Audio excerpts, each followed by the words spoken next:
विधान अर्ध समवृत्त लक्षण। श्री सूत जी ने कहा, यदि छंद के विषम पाद में 3 सगड़, 1 लघु और 1 गुरु वर्ण इस प्रकार 11 अक्षर हों एवं सम पाद में 3 भगड़ और 2 गुरु हों तो उसे उपचित्रक कहते हैं। जिस छंद के विषम पाद में 3 भगड़, 2 गुरु हों और उसके सम पाद में 1 नगड़, 2 जगड़ और 1 यगड़ हो उसे द्रुत मध्या नामक छंद कहा जाता है। जिस छंद के विषम पाद में 3 सगड़, 1 गुरु और समपाद में 3 भगड़ एवं 2 गुरु होते हैं उसका नाम वेगवती है। जिस छंद के विषम पाद में 1 तगड़, 1 जगड़, 1 रगड़, 1 गुरु हो और समपाद में 1 मगड़, 1 सगड़, 1 जगड़ तथा 2 गुरु हो वो भद्र विराट नामक छंद होता है। यदि विषम पाद में सगड़, जगड़, सगड़, 1 गुरु तथा सम पाद में भगड़, रगड़, नगड़ और 2 गुरु हो तो उस छंद को केतुमती कहा जाता है। जिस छंद के विषम पाद में 2 तगड़, 1 जगड़ और 2 गुरु तथा सम पाद में जगड़, तगड़, जगड़ एवं 2 गुरु होते हैं उसको आख्यानिकी कहते हैं। यदि विषम पाद में जगड़, तगड़, जगड़ और 2 गुरु तथा सम पाद में 2 तगड़, 1 जगड़ एवं 2 गुरु हों तो उसे विपरीताख्यानक छंद कहा जाता है। ऐसा पिंगल मुनि का अभिमत है।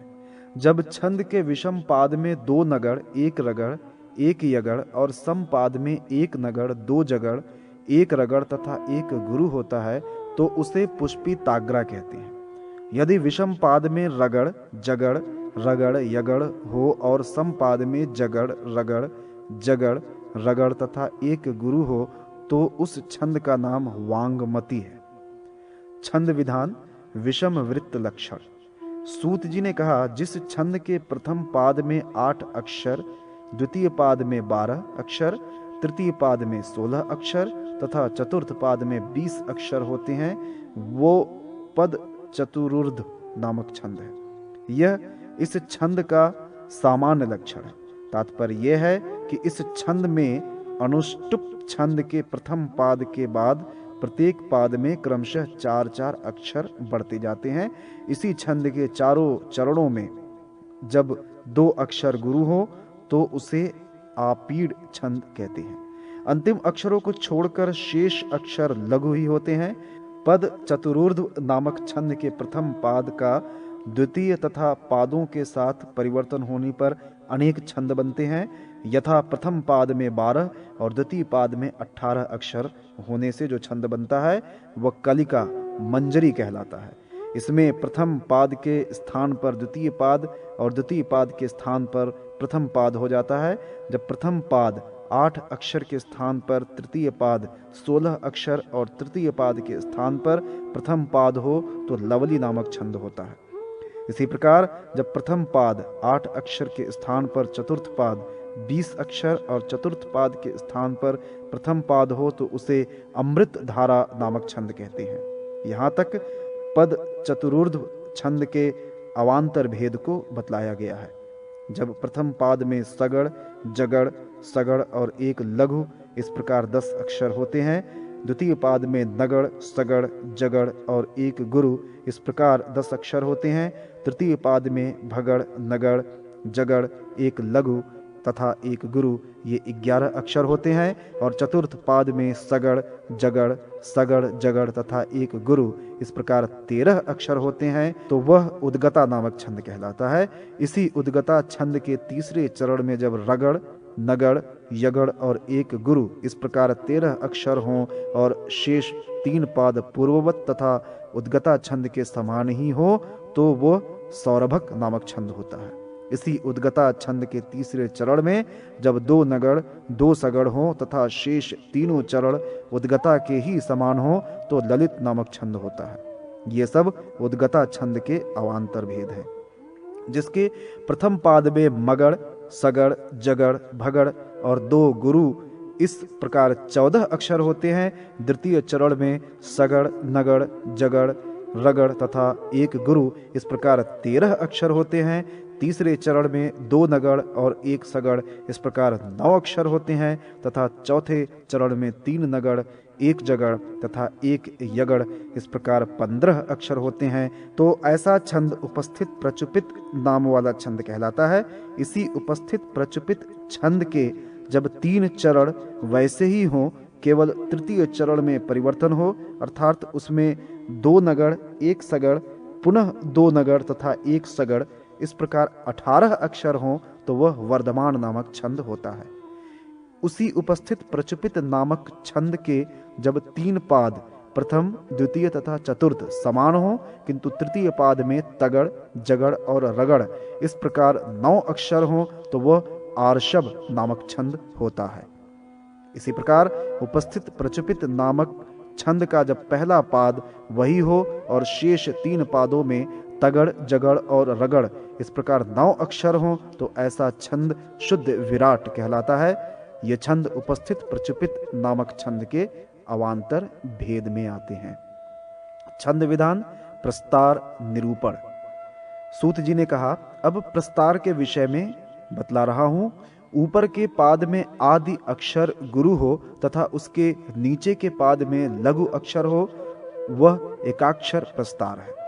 उसके बाद इसी क्रम से वर्णों की स्थापना करें, अर्थात पहले गुरु और उसके नीचे लघु अक्षर की स्थापना करें। यह द्व्यक्षर प्रस्तार है। प्रस्तार के अनंतर नष्ट का निरूपण इस प्रकार है। नष्ट संख्या को आधी करने पर जब 2 भागों में बराबर बंट जाए तब एक लघु लिखना चाहिए। यदि आधा करने पर विषम संख्या प्राप्त हो तो उसमें 1 जोड़कर सम बना लें और इस प्रकार पुनः आधा करें। ऐसी अवस्था में एक गुरु अक्षर की प्राप्ति होती है, उसे भी अनयंत्र लिख लें। जितने अक्षर वाले छंद के भेद को जानना हो, उतने अक्षरों की पूर्ति होने तक पूर्वोक्त प्रणाली से गुरु लघु का उल्लेख करता रहे। अब उद्दिष्ट के विषय में बतलाया जा रहा है। उद्दिष्ट की प्रक्रिया जानने के लिए छंद के गुरु लघु क्रमशः एक पंक्ति में लिखकर उनके ऊपर क्रमशः 1 से लेकर दूने दूने अंक रखता जाए, अर्थात प्रथम अक्षर पर 1, द्वितीय पर 2, तृतीय पर 3, इस क्रम में संख्या होगी। बिना प्रस्तार के ही वृत्त संख्या जानने के उपाय को संख्या कहते हैं। इसकी प्रक्रिया इस प्रकार है। जितने अक्षर के छंद की संख्या जाननी हो, उसका आधा भाग निकालने से 2 की उपलब्धि होगी, उसे अलग रख लें। विषम संख्या में 1 घटाकर 0 की प्राप्ति होगी, उसे 2 के नीचे रखकर 0 के स्थान में 2 गुना करें। इससे प्राप्त हुए अंक को ऊपर के अर्ध स्थान में रखें और उतने ही से गुणा करें। एकद्या दिलग क्रिया की सिद्धि के लिए मेरु प्रस्तार को बतलाया जा रहा है। किसी छंद में कितने लघु, कितने गुरु तथा एकाक्षरादि छंदों के कितने वृत्त होते हैं, इसका ज्ञान मेरु प्रस्तार होता है। मेरु प्रस्तार में नीचे से ऊपर की ओर आधा आधा अंगुल विस्तार कम होता जाता है।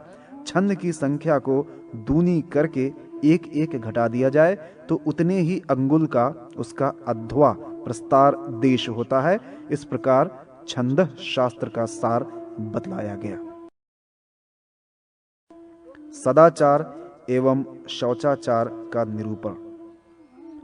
सूत जी ने कहा, हे शौनक, श्री हरि से सुनकर ब्रह्मा जी ने व्यास से सब कुछ देने वाले ब्राह्मणादि वर्णों के सदाचार को जैसे कहा है, उसी प्रकार मैं कहता हूँ। श्रुति, वेद और स्मृति धर्म शास्त्र का भली प्रकार से अध्ययन करके श्रुति प्रतिपादित कर्म का पालन करना चाहिए, क्योंकि श्रुति ही सब कर्मों का मूल है।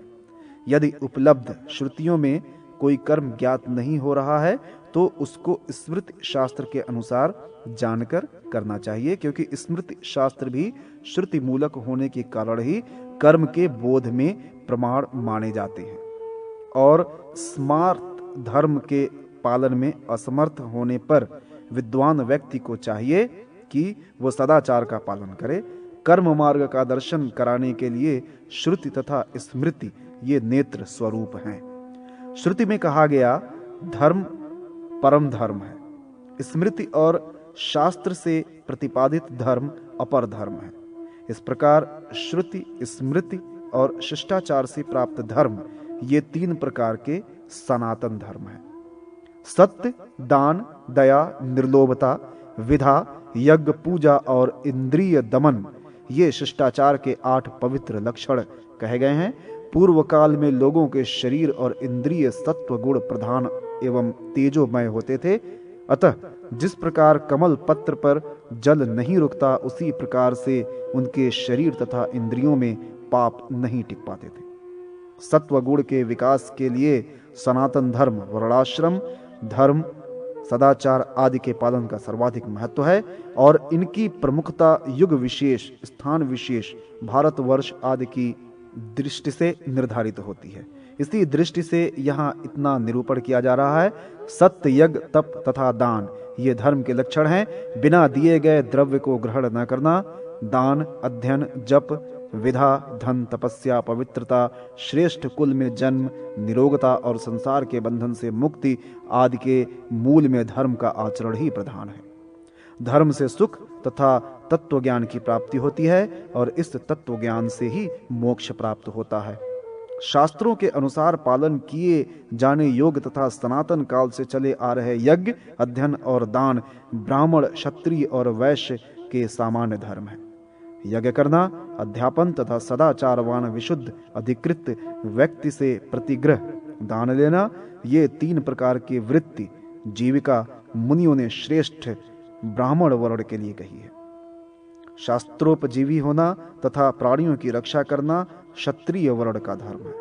पशुपालन, कृषि कर्म तथा व्यापार वैश्य वर्ण की वृत्ति कही जाती है।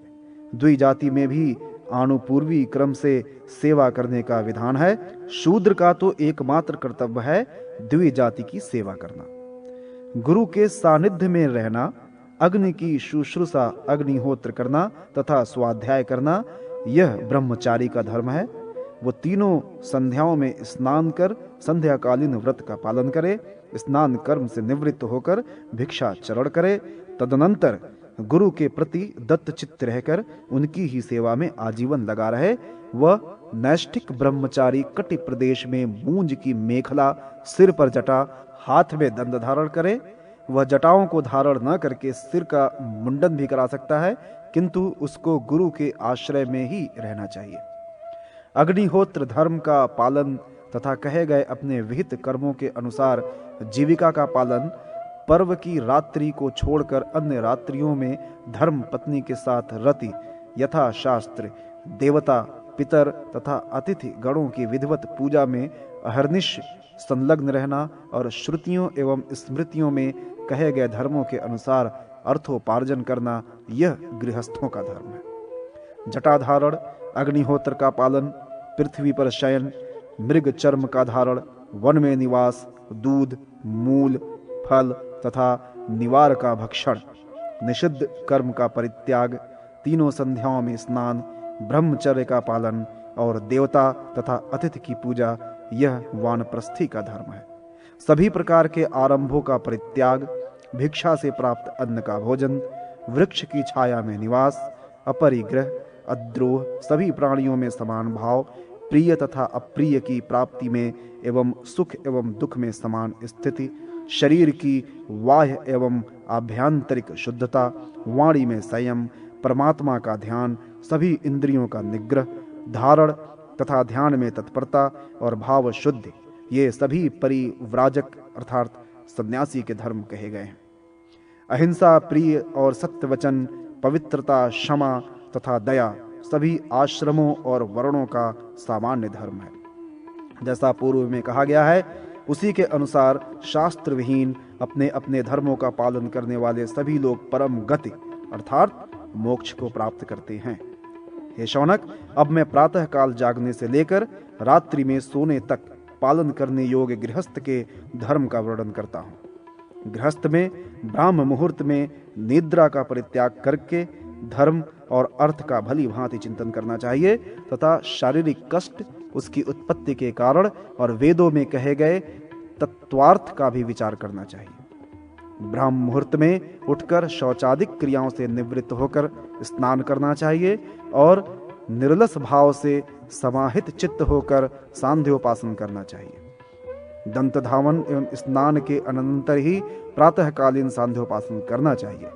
दिन में मूत्र और मल का परित्याग उत्तराभिमुख होकर करें, रात्रि में दक्षिणाभिमुख होकर करें। दोनों संध्या काल में दिन के समान ही उत्तराभिमुख होकर मल मूत्र त्याग करना चाहिए। रात्रि और दिन में छाया अथवा अंधकार के कारण यदि दिशा विशेष का ज्ञान नहीं हो पा रहा है अथवा कोई ऐसा भय उपस्थित है जिसके कारण मरण की संभावना है, तो अपनी सुविधा के अनुसार जिस किसी भी दिशा में मुख करके मल मूत्र का त्याग किया जा सकता है। गोमय, अग्नि के दहकते अंगार, दीमक की बौबी, जुते हुए खेत, जल, पवित्र स्थान, मार्ग और मार्ग में विद्यमान विधान योग वृक्ष की छाया में न तो मूत्र का परित्याग करना चाहिए और न ही मल विसर्जन ही। शौच के पश्चात मिट्टी से हाथ पैर आदि साफ करने के लिए जल के अंदर से देवगृह, बौबी, चूहे के बिल, दूसरे के उपयोग में आई हुई मिट्टी से अवशिष्ट तथा शमशान भूमि की मिट्टी ग्रहण न करें।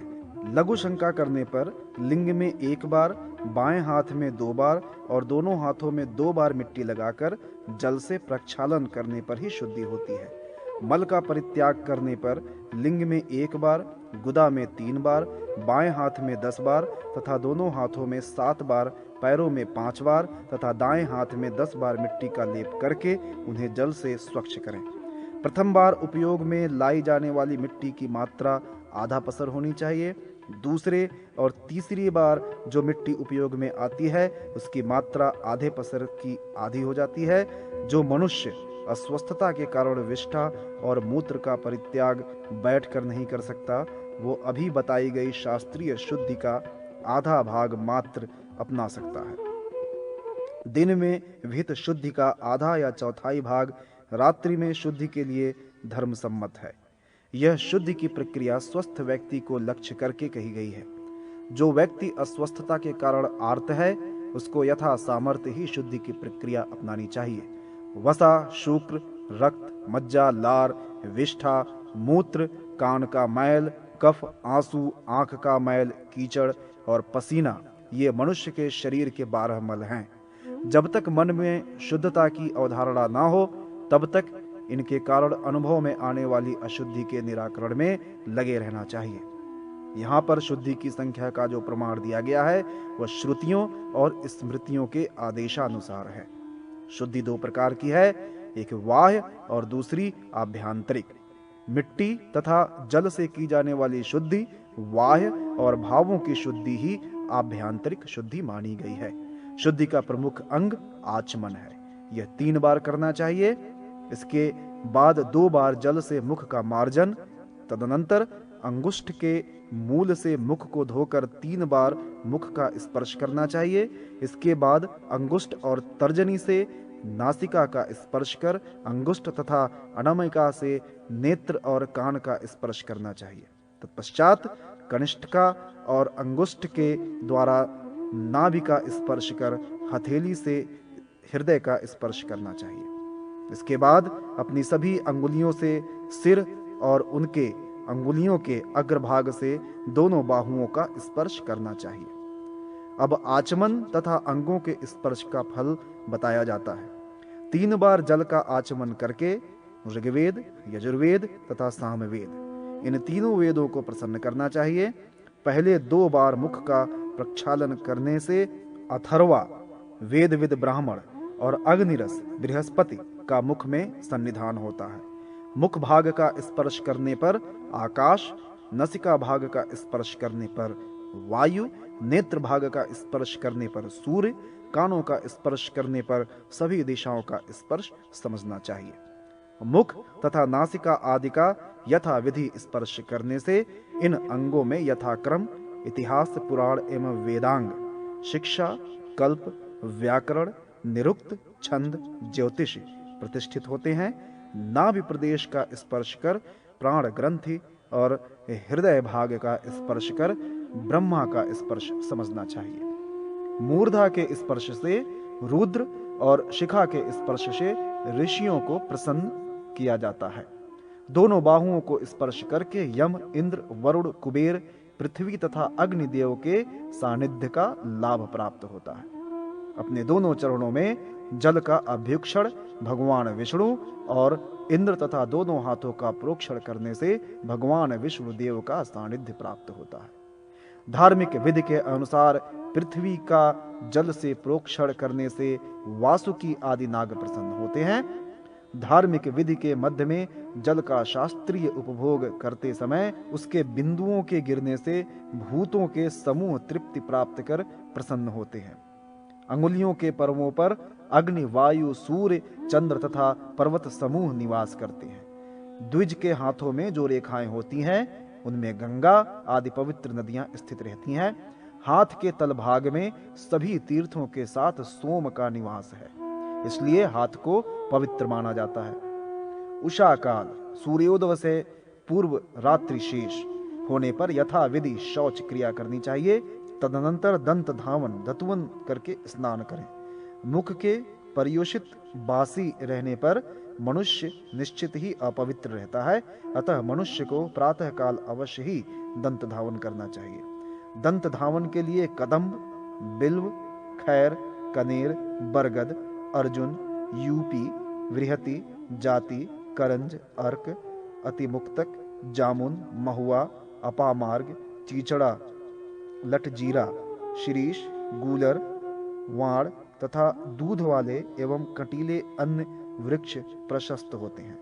कड़ुए, तीते तथा कसैले काष्ठ के जो वृक्ष हैं उनकी दतवन धन धान्य, आरोग्य और सुख से संपन्न करने वाली होती है।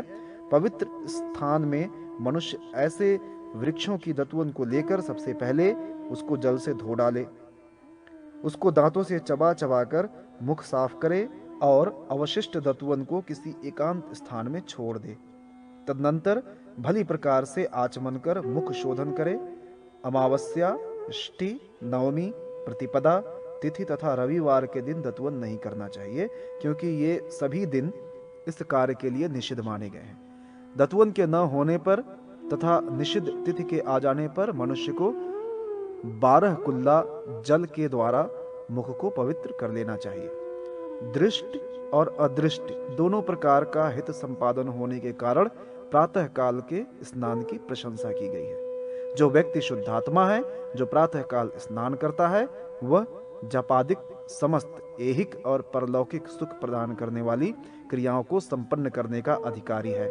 शरीर अत्यंत मलिन है, उसमें स्थित नवछिद्रों में सदैव मैल निकलता रहता है, अतः प्रातः काल का स्नान शरीर की शुद्धि का हेतु, मन को प्रसन्न रखने वाला तथा रूप और सौभाग्य की वृद्धि करने वाला है। यह शोक और दुख का विनाशक है, अतः मनुष्य प्रातः काल गंगा स्नान के समान ही स्नान की क्रिया संपन्न करे। ज्येष्ठ मास के शुक्ल पक्ष की हस्त नक्षत्र से युक्त दशमी तिथि में 10 पापों को हरण करने का सामर्थ्य है। इस पुण्य तिथि में स्नान करने से दान न देने का पाप, विरुद्ध आचरण, हिंसा, परदारोप सेवन, कटु और झूठ भाषण, चुगलखोरी, असंबद्ध प्रलाप, परद्रव्यापहरण और मन से अनिष्ट चिंतन करने से होने वाला पाप, इन पापों के विनाश के लिए आज मैं गंगा स्नान कर रहा हूं, यह संकल्प लेकर मनुष्य प्रातः काल स्नान करे। वानप्रस्थी तथा गृहस्थ को प्रातः काल संक्षिप्त स्नान करना चाहिए। सन्यासी के लिए दिन की तीनों प्रातः, मध्याह्न, सायं संध्याओं में स्नान करना अपेक्षित है। ब्रह्मचारी को सकृत स्नान करना चाहिए। आचमन करके तीर्थों का आवाहन करके अव्यय भगवान विष्णु का स्मरण करते हुए स्नान करना चाहिए। शास्त्रों में 3 करोड़ मंदेह नामक राक्षस माने गए हैं। वे दुरात्मा राक्षस सदैव प्रातः काल उदित हो रहे सूर्य देव को खा जाने की इच्छा करते हैं, अतः सूर्योदय से पूर्व स्नान करके संध्योपासन कर्म नहीं करना सूर्य देव का ही घातक है। जो लोग यथा विधि स्नान कर यथाधिकार संध्योपासन करते हैं, वे मंत्र से पवित्र किए गए अनल रूपी अर्ध जल से उन मंदेह राक्षसों को जला देते हैं। दिन और रात्रि का जो संधि काल है वही संधि काल 45 मिनट होता है। यह संध्या काल सूर्योदय से पूर्व 2 घड़ी पर्यंत रहता है। संध्या कर्म के समाप्त हो जाने पर यथाधिकार स्वयं हवन कार्य करना चाहिए। स्वयं हवन करने से जितना फल प्राप्त होता है उतना अन्य किसी के द्वारा कराने से नहीं होता। ऋत्विक, पुत्र, गुरु, भाई, भांजा और दामाद के द्वारा ये कार्य हो सकता है, क्योंकि उन लोगों के द्वारा किया गया हवन स्वयं का ही माना गया है। गार्हपत्य अग्नि को ब्रह्मा, दक्षिणाग्नि को शिव और आहवनीय अग्नि को विष्णु तथा कुमार को सत्य स्वरूप कहा जाता है। यथोचित समय पर हवन करके सूर्य मंत्र का जप करना चाहिए। तदनंतर एकाग्रचित होकर सावित्री और प्रणव ओमकार मंत्र का जप करना चाहिए। प्रणव, सप्त व्याहित और त्रिपदा सावित्री मंत्र का निरंतर यथा समय नियत रूप से जप करने से संसार में किसी भी प्रकार का भय नहीं रहता। जो उपासक प्रातः काल उठकर नित्य गायत्री मंत्र का जाप करता है वह कमल पत्र की भांति पाप से संलिप्त नहीं होता। देवी गायत्री का स्वरूप इस प्रकार है। श्वेत वर्णा समुद्धिष्ठाता कौशेय वसना तथा अक्ष सूत्रधरा देवी पद्मासनगता शुभा। अर्थात गायत्री देवी श्वेत वर्ण वाली है, कौशेय रेशमी वस्त्र तथा अक्ष माला एवं सूत्र यज्ञ सूत्र यज्ञोपवीत से विभूषित होकर सुंदर पद्मासन पर विराजमान रहती हैं। इसी रूप में विधिवत ध्यान करके तेजोसी इस यजुर्वेद के मंत्र से आवाहन कर गायत्री देवी की उपासना करनी चाहिए। प्राचीन काल में देववर्ग तथा मंत्रों का साक्षात्कार करने की इच्छा रखने वाले ऋषिगण यजुर्वेद के इसी मंत्र का प्रयोग करते थे। अतः सूर्यमंडल के मध्य विराजमान तथा ब्रह्मलोक में भी निवास करने वाली देवी का आवाहन करके गायत्री मंत्र का जप करना चाहिए। तत्पश्चात नमस्कार करके उनका गायत्री देवी का विसर्जन करना चाहिए। पूर्वाह्न काल में देवताओं की पूजा करना चाहिए। भगवान विष्णु से बढ़कर अन्य कोई देवता नहीं, अतएव साधक को सदैव उनकी पूजा करनी चाहिए।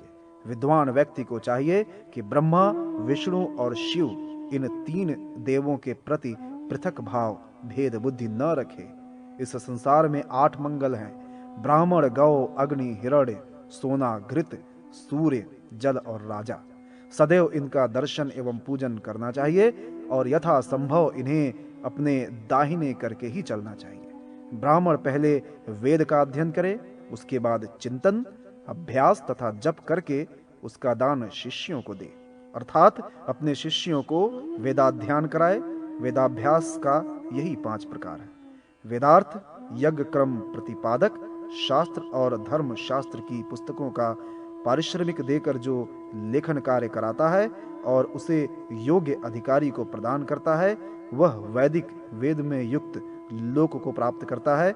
जो इतिहास पुराण के ग्रंथों को लिख कर दान देता है वह ब्रह्म वेद दान से होने वाले पुण्य का दुगुना पुण्य प्राप्त करता है। दिन के तीसरे भाग में अपने पोष्य वर्ग के प्रयोजन को पूर्ण करना चाहिए। माता, पिता, गुरु, भ्राता, प्रजा, दीन, दुखी, आश्रित जन, अभ्यागत, अतिथि और अग्नि ये पोष्य वर्ग कहे गए हैं। पोष्य वर्ग का भरण पोषण करना स्वर्ग का प्रशस्त साधन है।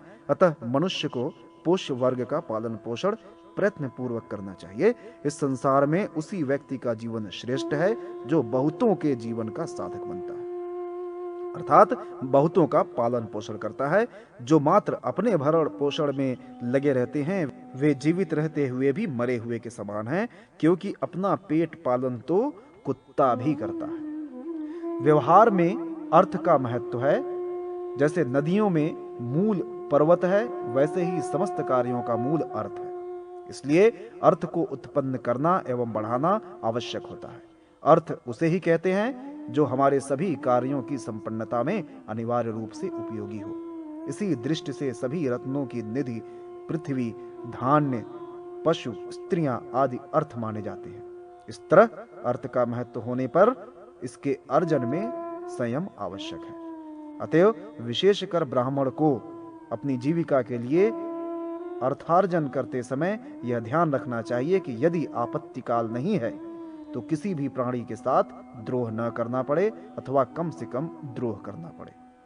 धन 3 प्रकार का माना गया है। शुक्ल, शबल, मिश्रित और कृष्ण। उस धन के 7 विभाग हैं। सभी वर्णों को प्राप्त होने वाला धन 3 प्रकार का होता है। पहला, दाय भाग के अनुसार वंश परंपरा से यथाधिकार प्राप्त धन। दूसरा, प्रेम के कारण किसी के द्वारा दिया गया धन। और तीसरा, यथा विधि विवाहित पत्नी के साथ प्राप्त धन। इसके अतिरिक्त ब्राह्मण के लिए 3 प्रकार के विशेष धन हैं। याजन, यज्ञ कराने से प्राप्त, अध्यापन से प्राप्त तथा विशुद्ध प्रतिग्रह सत्य पात्र से लिया गया धन। क्षत्रिय वर्ण का विशेष धन भी 3 प्रकार का कहा गया है। कर से प्राप्त धन उसका पहला धन है। दूसरा धन दंड द्वारा प्राप्त तथा तीसरा धन वो है जो विजय द्वारा प्राप्त हो। वैश्य का भी 3 प्रकार का विशेष धन है। खेती से प्राप्त, गोपालन से प्राप्त तथा व्यापार से प्राप्त। शूद्र का विशेष धन एक ही प्रकार का है जो उपर्युक्त वर्णों की कृपा से उसको प्राप्त होता है। आपत्ति काल में ब्राह्मण एवं क्षत्रिय स्वयं ब्याज से, खेती से तथा व्यापार से धन अर्जित कर सकते हैं। आपत्ति काल में ऐसा करने पर पाप नहीं होता। ऋषियों के द्वारा जीवन यापन के लिए बहुत से उपाय बताए गए हैं। उनमें कुसीद, ब्याज सभी वर्णों के लिए बताए गए विशेष उपायों की अपेक्षा अधिक है। अनावृष्टि, राजभय तथा चूहा आदि जीव जंतुओं के उपद्रव से कृषि आदि में बाधा आ जाती है, किंतु कुसीद वृत्ति में यह बाधा नहीं आती। शुक्ल पक्ष हो, कृष्ण पक्ष हो, रात्रि हो, दिन हो, गर्मी हो, वर्षा अथवा शीत हो, सभी दशाओं में कुसीद से होने वाली धन वृद्धि रुकती नहीं, अर्थात सूद पर दिया गया धन बढ़ता ही रहता है। नाना प्रकार के व्यापारिक कार्यों में संलग्न वणिक जनों की जो धन की अभिवृद्धि दूसरे देश में जाने से होती है, वही अभिवृद्धि कुसीद वृत्ति करने से घर में बैठे ही बैठे प्राप्त हो जाती है। शास्त्र सम्मत विधि से अर्जित धन के लाभांश से सभी लोगों को पितृगण, देवगण तथा ब्राह्मणों की पूजा करनी चाहिए।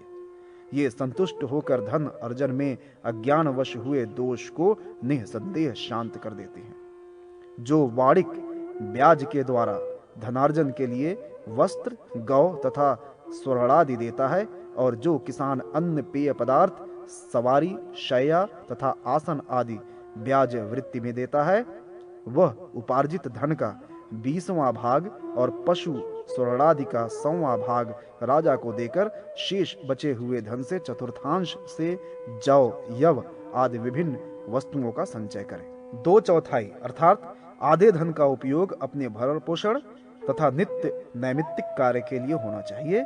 जो 1/4 धन शेष बचे उसका उपयोग मूल धन की वृद्धि में करना चाहिए। विधा, शिल्प, वेतन, सेवा, गोरक्षा, व्यापार, कृषि, वृत्ति, भिक्षा और ब्याज ये 10 जीवन यापन के साधन हैं। ब्राह्मण को सत्पात्र व्यक्ति से दान रूप में प्राप्त धन से अपना निर्वाह करना चाहिए। क्षत्रिय वर्ण अपने शस्त्रास्त्रों से धनार्जन करें। वैश्य वर्ण न्यायोचित ढंग से धन संग्रह कर अपना कार्य पूर्ण करे, और शूद्र सेवा भाव से धन अर्जित कर अपने सभी कार्यों को संपन्न करे। प्रचुर जल राशि से परिपूर्ण नदी, शाक, मृत्तिका, समिधा, कुश, पलाश, केला आदि के पत्र, अग्निदेव की आराधना के उपकरण और ब्रह्म घोष, स्वाध्याय ये ब्राह्मणों के श्रेष्ठतम धन है। यदि आयाचित स्वतः प्राप्त धन को ब्राह्मण स्वीकार करे तो दोष नहीं है। देवताओं ने ऐसे धन को अमृत के समान कहा है, अतः बिना याचना किए ही आए धन का परित्याग ब्राह्मण को नहीं करना चाहिए। गुरु के धन का उद्धार करने की इच्छा से देवता और अतिथि की पूजा करते हुए सभी से प्रतिग्रह लेना चाहिए, पर उसका उपयोग अपनी तुष्टि के लिए नहीं करना चाहिए। साधु से अथवा असाधु से भी केवल उसके कल्याण के लिए ही प्रतिग्रह लेना चाहिए। यदि प्रतिग्रहिता ब्राह्मण आचारहीन कर्मनिष्ठ है तो अल्प दोष होगा, यदि निर्गुण है तो दोष में डूब जाएगा। इस प्रकार तस्कर वृत्ति अपने पुण्य को क्षीण करने वाली वृत्ति से अपना भरण करने के बाद उत्तम द्विज को अपनी शुद्धि के लिए प्रायश्चित करना चाहिए। दिन के चौथे भाग में मिट्टी, तिल, पुष्प तथा कुशादि सामग्री लाकर प्रकृति प्रदत्त जल में स्नान करना चाहिए। नित्य नैमित्तिक काम्य, क्रियांग, मलापकर्षण, मार्जन, आचमन और अवगाहन, ये 8 प्रकार के स्नान बताए गए हैं। बिना स्नान किए पुरुष जप, अग्नि और हवन आदि करने का अधिकारी नहीं है। प्रातः स्नान, पूजा पाठ आदि धार्मिक कृत्य के लिए करना चाहिए। इसी को नित्य स्नान कहा गया है। चांडाल, शव, विष्ठा तथा रजस्वला आदि का स्पर्श करने के पश्चात जो स्नान किया जाता है वह नैमित्तिक स्नान कहलाता है। ज्योतिष शास्त्र के अनुसार पुष्य आदि नक्षत्रों में जो स्नानादिक कृत्य किया जाता है उसे काम्य स्नान कहते हैं। निष्काम व्यक्ति को इस प्रकार का स्नान नहीं करना चाहिए। जप, होमादिक कृत्यों को संपन्न करने की इच्छा से प्रेरित होकर अथवा अन्य अनेक पवित्र कृत्य, देवता अथवा अतिथि आदि का पूजन करने की इच्छा से जो स्नान किया जाता है उसको क्रियांग स्नान के नाम से अभिहित किया गया है। शारीरिक मल को दूर करने के लिए सरोवर, देवकुंड, तीर्थ और नदियों में जो स्नान किया जाता है वह मलापकर्षण स्नान है। सामान्य जल से स्नान करने पर केवल शरीर की शुद्धि होती है। तीर्थ में स्नान करने पर विशिष्ट फल की प्राप्ति होती है। मज्जन स्नान के लिए विहित मंत्रों के मार्जन करने से मनुष्य का पाप उसी क्षण विनष्ट हो जाता है। नित्य, नैमित्तिक, क्रियांग तथा मलापकर्षण नामक जो स्नान बताए गए हैं उन स्नानों को तीर्थ का अभाव होने पर उष्ण जल अथवा अन्य किसी प्रकार से प्राप्त कृत्रिम जल से संपन्न कर लेना चाहिए। भूमि से निकला हुआ जल पवित्र होता है। इस जल की अपेक्षा पर्वत से निकलने वाले झरने का जल पवित्र होता है। इससे भी बढ़कर पवित्र जल सरोवर का है और उसकी अपेक्षा नदी का जल पवित्र है। नदी के जल की अपेक्षा भी तीर्थ का जल पवित्र है। इन सभी जलों की अपेक्षा गंगा का जल परम पवित्र है। गंगा का श्रेष्ठतम जल तो जीवन पर्यंत किए गए प्राणों के सभी पापों का विनाश अति शीघ्र ही कर देता है। गया तथा कुरुक्षेत्र नामक तीर्थों के जल से भी बढ़कर पवित्र और पुण्यदायक जल गंगा जी का है। पुत्र जन्म, कतिपय विशिष्ट योग, मकर आदि राशियों पर सूर्य की संक्रांति तथा चंद्र और सूर्य ग्रहण होने पर ही रात्रि में स्नान करना प्रशस्त है, अन्यथा रात्रि में स्नान नहीं करना चाहिए। प्रतिदिन उषा काल में, संध्या काल में और सूर्य का उदय होते ही जो स्नान किया जाता है वह स्नान प्रजापत्य यज्ञ की भांति महापातक का नाश करने वाला होता है। 12 वर्ष तक प्रजापत्य यज्ञ करने पर जो फल प्राप्त होता है वह फल श्रद्धा पूर्वक 1 वर्ष तक प्रातःकाल स्नान करने से ही प्राप्त हो जाता है। जो व्यक्ति सूर्य और चंद्र नामक श्रेष्ठ ग्रहों के समान प्रचुर भोगों को प्राप्त करने की इच्छा करता है वह माघ तथा फागुन इन 2 मासों में नित्य प्रातःकाल स्नान करे। जो श्रद्धालु माघ मास आने पर प्रातःकाल स्नान करके हविष्यान ग्रहण करता है वह एक ही मास में अपने महाघोर और अति पापों का विनाश कर देता है। माता पिता, भ्राता, मित्र और गुरु आदि को उद्देश्य बनाकर जो प्रातःकाल स्नान करता है उसे शास्त्र निर्दिष्ट पुण्य का 12 गुणित अधिक पुण्य प्राप्त होता है। भगवान विष्णु एकादशी तिथि को आंवला के समर्पण एवं दान से विशेष रूप से तुष्ट होते हैं। लक्ष्मी की कामना करने वाले मनुष्य को सर्वदा आमलक से स्नान करना चाहिए। संताप, कीर्ति, अल्पायु, धन, मृत्यु, आरोग्य तथा सभी कामनाओं की पूर्ति क्रमशः रविवार आदि को तैल के अभ्यंग करने से प्राप्त होती है। अर्थात रविवार को शरीर में तेल का अभ्यंग करने पर संताप, सोमवार को तेल का अभ्यंग करने से कीर्ति, मंगलवार को तेल का अभ्यंग से अल्पायु, बुधवार को तेल के अभ्यंग से धन, बृहस्पतिवार को ऐसा करने से मृत्यु, शुक्रवार को तेल अभ्यंग से आरोग्य और शनिवार को तेल अभ्यंग करने पर मनुष्य का संपूर्ण अभिष्ट पूर्ण होता है। उपवास करने वाले व्रती से तथा नाई के द्वारा क्षौर कर्म कराने के पश्चात मनुष्य से तब तक ही लक्ष्मी प्रसन्न रहती है जब तक वह तेल का स्पर्श नहीं करता। अतः तैल स्पर्श करने के पश्चात मनुष्य को तत्काल स्नान कर लेना चाहिए।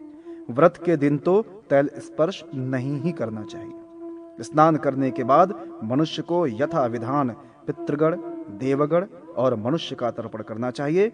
नाभि पर्यंत जल में स्थित होकर एकाग्र मन से पितरों को आवाहन करना चाहिए। हे मेरे पितृगण, आप सब इस तीर्थ स्थान पर आकर विराजमान हो और मेरे द्वारा दी जा रही जलांजलि को स्वीकार करें। इस प्रकार आवाहन करके आकाश और दक्षिण दिशा में स्थित पितृगणों को 3-3 जलांजलि प्रदान करें। यदि जल से बाहर निकलकर तर्पण करना हो तो तर्पण की विधि जानने वाले लोगों को सूखे और स्वच्छ वस्त्र पहनकर समूल कुशाओं पर तर्पण करना चाहिए। पात्र बर्तन में तर्पण नहीं करना चाहिए।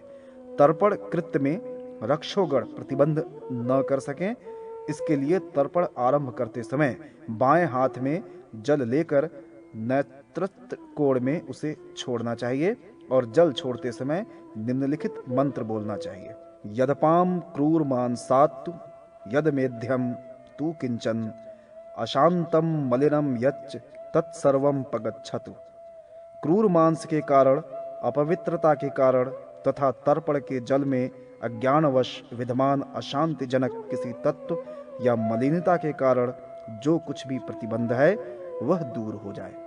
अंत में तर्पण का संक्षेप उपसंहार करते समय 3 जलांजलि निम्नलिखित मंत्रों से देनी चाहिए।